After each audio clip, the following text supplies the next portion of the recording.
Hello everyone and welcome to this session on prose. This is part 2 of what we did last week. We did what is prose and today we are going ahead. We'll find out how many types of prose are there. There are 5 types of prose: descriptive, narrative, expository, argumentative and persuasive. Let's check each one of them one by one with examples. The first type is descriptive prose. As the name suggests, there has to be a description. All types of scenes need a setting, characters and even action. And for all of these we need description. This is through careful choice of words and phrasing. Descriptive prose is made vivid, colorful and detailed through careful choice of words, as you can see. Let's take an example. Now the description does not just paint a picture there of what's happening, but it also presents the point of view as well as the emotional state of the writer. This is an example of the descriptive prose. If you can see the picture there, the flagstone stone path led to the guest house. Can you see the stone and then the guest house there? That sat on the edge of the estate. Look at the span from here to there. This is the edge of the estate. It was older than the main house with wood siding and grey asphalt shingles. You can see the description is totally clear through the words. Now at this time of the year it was surrounded by green gardens. Can you see this? The green gardens here and the grass, the lovely green grass. Great trees grew beyond, providing shade in the evenings. An absolute picture which is painted before our eyes, and this is what description does. The second type is narrative prose. Narrative prose is the natural style of speaking and writing too.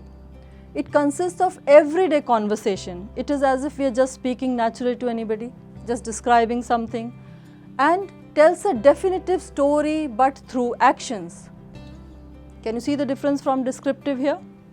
Now, as I said, narrative prose has a definitive story. Then narrative prose includes narration, obviously, that is storytelling.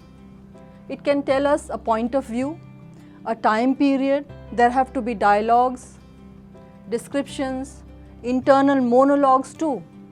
And the narration can be first person or third person. Now here is an example of narrative prose. Look at the first sentence.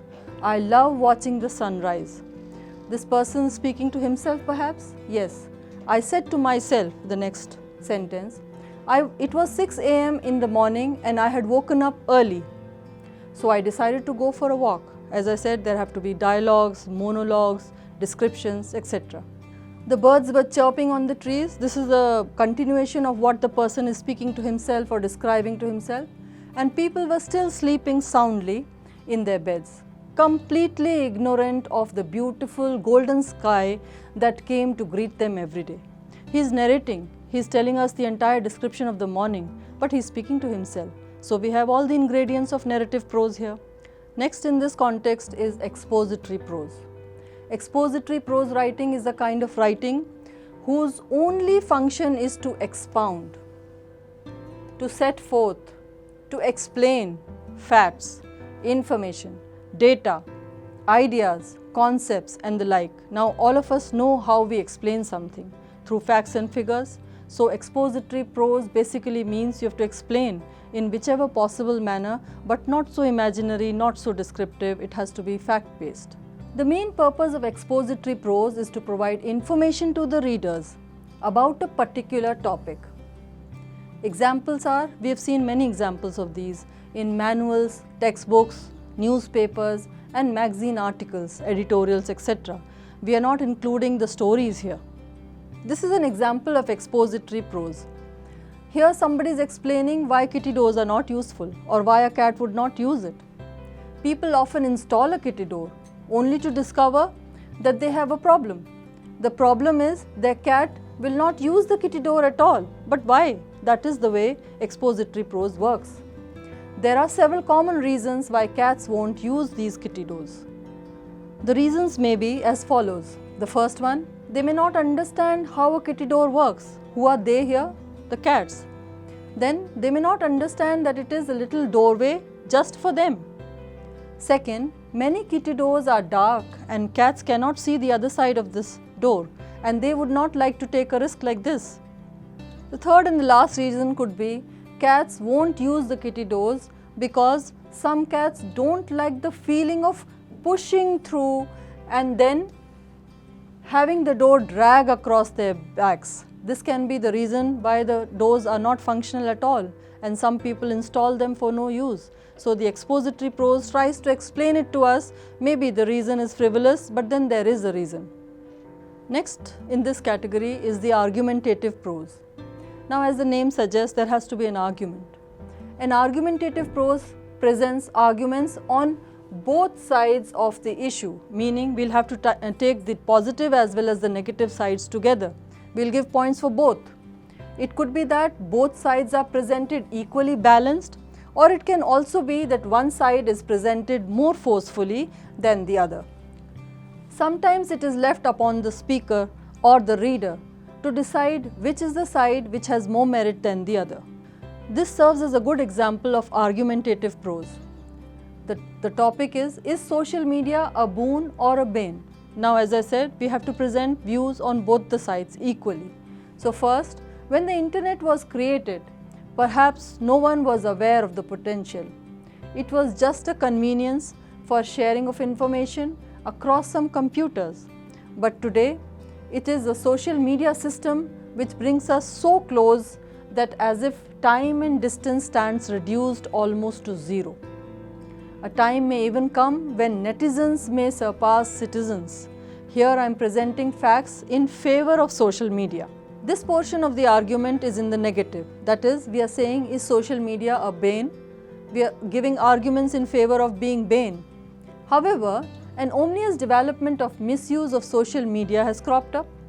The spread of misinformation through social media can severely impact the decision-making process. This is because we are closer in the virtual world but far away in the physical world. This is true. Digital culture has become so widespread that whatever comes to us, we accept it readily. There is no question of checking it or cross-checking it. It is a dangerous trend. So, I have given arguments for as well as against.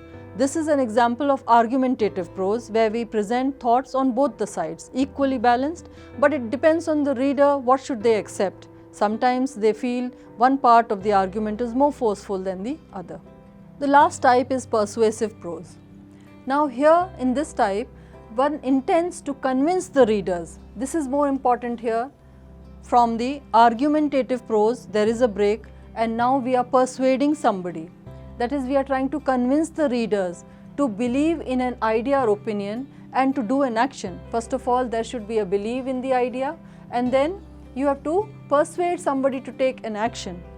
Presenting strong evidence such as facts, statistics, statements of experts and authorities, not just anybody, and research findings establish credibility and authenticity. Unless these are there, nobody would be convinced to accept the facts. So we can very well say that readers will be convinced with the writer's opinion if it is backed by a verifiable evidence. I have given you examples of verifiable evidence just now.